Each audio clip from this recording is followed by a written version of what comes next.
The Great Green Wall of China is the largest afforestation project in the world, with over 66 billion trees planted in an effort to combat the expansion of the Gobi Desert. But it's not all black and white. Regardless of intention, when done improperly, projects like this can have a devastating impact on local ecosystems, and at this scale, it's safe to say that success or failure will have global consequences. But let's not get ahead of ourselves. First, we need to know why this initiative even started.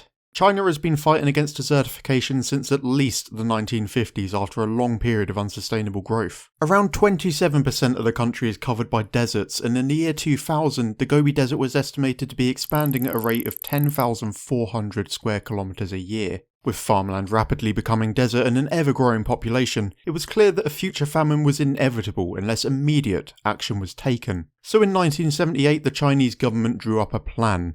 A wall of trees around 4,500 kilometres long built to block the expansion of the desert, while also shielding against sandstorms and offsetting the country's carbon emissions. According to the World Bank, as of 2020, China is 23.3% forest, which is a 14.7% increase from the record low in 1949, and the project is far from over. So how could this be a problem? Well, the main issue comes with the planting of monoculture forests. Like many reforestation projects, the Great Green Wall utilises fast-growing trees like aspen, white birch and poplar to have as rapid of an impact as possible. However, due to a lack of variety, these ecosystems often prove to be fragile and unsustainable. In 2000, 1 billion poplar trees were lost to a single disease, setting the project back by 20 years, and in 2008, 10% of the artificial forest was destroyed by winter storms. In fact, that isn't even the worst issue, as planting species like these can actually have the exact opposite effect than intended when you don't take local conditions into account. As many of these areas were never forested in the first place, much of the land that's being planted is of poor quality. But the tree species that have been used for this project need a lot of groundwater to fuel their growth. Given that these are already barren conditions, this often results in any smaller vegetation nearby, such as native grasses and shrubs, withering up and dying.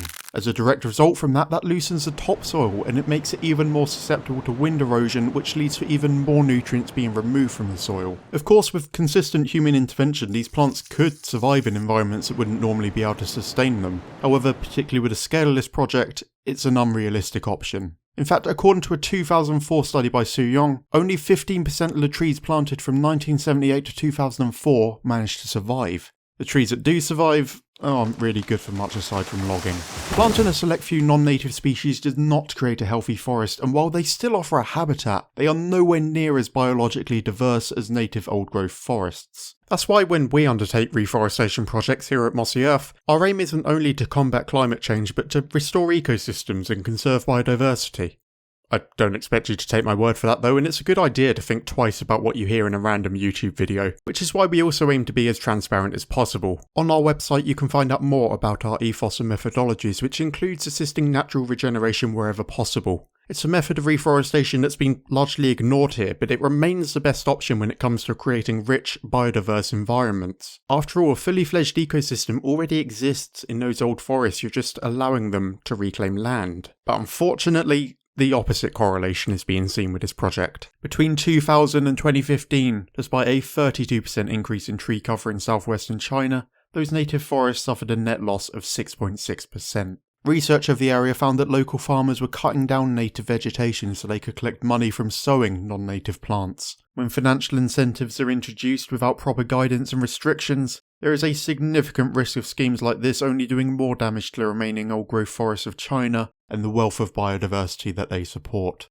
On the topic of biodiversity, there's an important clarification to be made here. When we talk of the encroaching desert, you may be imagining that as a barren wasteland devoid of life, but that couldn't be further from the truth. The Gobi Desert houses a wide variety of flora and fauna, including many species that are under threat of extinction, such as the snow leopard and Bactrian camel. The goal isn't to beat the desert, and it never should be. Conserving natural deserts is just as important as any other goal in conservation, and ironically enough, the Gobi Desert is a significantly healthier ecosystem than the artificial forests created to stop its advance. Of course, that's not to say stopping desertification is a bad thing. There's no denying that something does need to be done to protect China's grasslands and lessen dust storms, and this project was successful in reducing the frequency of dust and sandstorms by 1/5 between 2009 and 2014. The Chinese government also claims they've been successful in not only halting the desert, but that they're actually reclaiming 2,400 square kilometres a year. It's unclear as to which specific areas are recovering and which are faltering, but satellite data from NASA seems to back up their claims of success. There is no denying that the Great Green Wall has plenty of flaws, but much of the issue simply boils down to attempting to quickly manage this problem at a large scale. However, recently it's been reported that local and national governments in China have changed their approach. Between 2014 and 2017, China rolled out a nationwide ban on felling natural forests, and in 2020 they revised their forestry law to allow for more comprehensive protections. It's also been reported that instead of solely planting fast-growing monocultures, governments have been planting native trees, shrubs and herbs that require less water. Crucially, growing these native plants still comes with economic advantages for the locals, but without the negatives that come with planting unsustainable non-native species. If these reports are correct,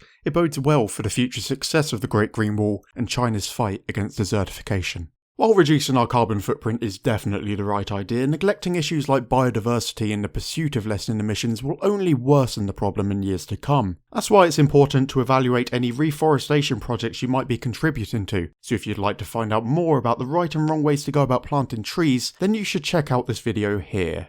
Until next time, cheers.